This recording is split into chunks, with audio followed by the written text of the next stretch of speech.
Hi hello friends, ಎಲ್ಲರಿಗೂ ನಮಸ್ಕಾರ. ಚಿನ್ನದ ಮನಸ್ಸು ಚಾನಲ್ಗೆ ಸ್ವಾಗತ. ಬನ್ನಿ ಫ್ರೆಂಡ್ಸ್, ಇವತ್ತು ಬೇಕರಿಯಲ್ಲಿ ಅಂಗಡಿಯಲ್ಲಿ ಸಿಗುವ ಸ್ಪೈಸಿ ಪೀನಟ್ ಮಸಾಲ ರೆಸಿಪಿಯ ಬಗ್ಗೆ ನೋಡೋಣ. ಇದು ನಾವು ಮನೆಯಲ್ಲಿ ಮಾಡೋದ್ರಿಂದ 2-3 ದಿನ ಸ್ಟೋರ್ ಮಾಡಿ ಇಟ್ಕೋಬೋದು. ಮಕ್ಕಳಿಗೆ ಸ್ಕೂಲ್ಗೆ ಸ್ನ್ಯಾಕ್ಸ್ ಎಲ್ಲ ಕಳಿಸ್ಬೋದು. ಹಾಗಾದರೆ ಬನ್ನಿ ನೋಡೋಣ ಇದಕ್ಕೆ ಏನೇನು ಬೇಕು ಸಾಮಗ್ರಿಗಳು.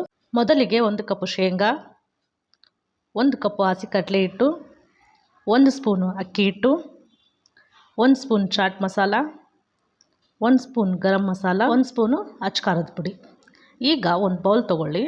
ಅದಕ್ಕೆ 1 ಕಪ್ಪು ಕಡಲೆ ಹಿಟ್ಟು, 1 ಸ್ಪೂನು ಅಕ್ಕಿ ಹಿಟ್ಟು, ಖಾರದ ಪುಡಿ, ಚಾಟ್ ಮಸಾಲ, ಗರಂ ಮಸಾಲ, ರುಚಿಗೆ ತಕ್ಕಷ್ಟು ಉಪ್ಪು, ಇವೆಲ್ಲನನ್ನ ಈಗ ವಿಸ್ಕರ್ ಸಹಾಯದಿಂದ ಮಿಕ್ಸ್ ಮಾಡಿ ಚೆನ್ನಾಗೆಲ್ಲ ಮಿಕ್ಸ್ ಮಾಡಿ, ನಂತರ ಇದಕ್ಕೆ ಸ್ವಲ್ಪ ನೀರು ಹಾಕಿ ಕಲಸಿ. ತುಂಬ ತೆಳುವಾಗ್ಬೋದು, ಸೊ ಹಾಗಾಗಿ ನೋಡ್ಕೊಂಡು ಕಲಸಿ. ಈ ಥರ ಸ್ವಲ್ಪ ನೀರು ಹಾಕಿ ಕಲಸಿ ಚೆನ್ನಾಗೆಲ್ಲ ಮಿಕ್ಸ್ ಮಾಡಿ ಈ ಹದ ಇದ್ದರೆ ಸಾಕು. ಈಗ ಇದಕ್ಕೆ 1 ಕಪ್ಪು ಶೇಂಗಾ ತೊಗೊಂಡಿದ್ವಲ್ಲ, ಆ ಶೇಂಗಾನ ಹಾಕಿ ಮಿಕ್ಸ್ ಮಾಡೋಣ. ಚೆನ್ನಾಗಿ ಎಲ್ಲ ಮಸಾಲ ಹಿಡಿಬೇಕು, ಆ ಥರ ಚೆನ್ನಾಗಿ ಮಿಕ್ಸ್ ಮಾಡಿ.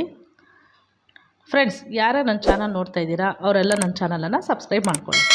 ಈಗ ಇದೆಲ್ಲ ಮಸಾಲನ ಸೈಡಿಗೆ ಒಂದು 10 ನಿಮಿಷ ಎತ್ತಿಟ್ಕೊಳ್ಳಿ. ನಂತರ ಒಂದು ಕಡೆ ಎಣ್ಣೆ ಕಾಯಕ್ಕಿಟ್ಟು, ಎಣ್ಣೆ ಫುಲ್ಲು ಕಾದ್ಮೇಲೆ ಸಿಮ್ಮಲ್ಲಿ ಇಟ್ಬಿಡಿ. ಆಗ ಸಿಮ್ಮಲ್ಲಿ ಇಟ್ಮೇಲೆ ಈಗ ಈ ಥರ ಒಂದೊಂದೇ ತೊಗೊಂಡಾರ ಹಾಕಿ, ಇಲ್ಲ 4 ತೊಗೊಂಡು ಹಾಕಿ, ಏನು ಅಂಟ್ಕೊಳ್ಳೋಂಗಿಲ್ಲ. ಎಣ್ಣೆಯಲ್ಲಿ ಫ್ರೈ ಆದಮೇಲೆ ಅದೇ ಬಿಟ್ಕೊಳ್ಳುತ್ತೆ. ಈ ಥರ ಚೆನ್ನಾಗಿ ಒಂದೊಂದನ್ನು ಹಾಕಿ ಚೆನ್ನಾಗಿ ಕಲಸಿ. ಆಯಿಲ್ ಮಾತ್ರ ತುಂಬ ಕಾದಿರಬಾರ್ದು. ತುಂಬ ಬಿಸಿಯಾಗಿದ್ದರೆ ಹಾಕಿದ ತಕ್ಷಣ ಬೇಗ ಬ್ಲ್ಯಾಕ್ ಆಗಿಬಿಡುತ್ತೆ. ಸೊ ಹಾಗಾಗಿ ಸಿಮ್ಮಲ್ಲೇ ಇಟ್ಟು ಈಗ ಫ್ರೈ ಮಾಡೋಣ ಚೆನ್ನಾಗಿ. ಫ್ರೆಂಡ್ಸ್, ನಾವು ಇದನ್ನು ಮನೆಯಲ್ಲೇ ಮಾಡೋದ್ರಿಂದ ಒಂದು 3-4 ದಿನಕ್ಕೆ ಸ್ನ್ಯಾಕ್ಸಿಗಂತೂ ಏನು ಹುಡುಕೋ ಅವಶ್ಯಕತೆ ಇರಲ್ಲ. ಚೆನ್ನಾಗಿರುತ್ತೆ. ಸಾಯಂಕಾಲ ಹೊತ್ತು ಚೆನ್ನಾಗಿ ಕಾಫಿ ಟೀ ಜೊತೆನೂ ತೊಗೋಬೋದು. ದೊಡ್ಡವರು ಮಕ್ಕಳಿಗೆ ಸ್ನ್ಯಾಕ್ಸಿಗೆ, ಸ್ಕೂಲ್ಗೆ, ಟ್ಯೂಷನ್ಗೆ ಸಹ ಕಳಿಸ್ಬೋದು. ಈಗೆಲ್ಲ ರೆಡಿ ಆಗಿದೆ ನೋಡಿ ಫ್ರೆಂಡ್ಸ್. ಈ ಥರ ಚೆನ್ನಾಗಿ ಸೌಂಡ್ ಬರಬೇಕು. ಈ ಥರ ಕಲರ್ ಆಗೋವರೆಗೂ ಚೆನ್ನಾಗಿ ಫ್ರೈ ಆದಮೇಲೆ ಸೈಡ್ಗೆ ಎತ್ತಿಟ್ಕೊಳ್ಳಿ. ಎಲ್ಲವನ್ನು ಇದೇ ರೀತಿ ಎಲ್ಲವನ್ನು ಈ ಥರ ಫ್ರೈ ಮಾಡಿಕೊಂಡು ಈಗ ಒಂದು ಪ್ಲೇಟಿಗೆ ಸರ್ವ್ ಮಾಡೋಣ. ನೋಡಿದ್ರಲ್ಲ ಫ್ರೆಂಡ್ಸ್, ಯಾವ ರೀತಿ ಮಾಡೋದು.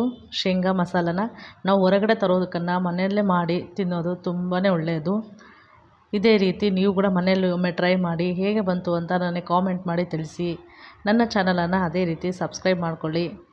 ಓಕೆ ಫ್ರೆಂಡ್ಸ್, ಮತ್ತೆ ಮುಂದಿನ ವಿಡಿಯೋದಲ್ಲಿ ಭೇಟಿ ಆಗೋಣ. ಓಕೆ, ಬಾಯ್.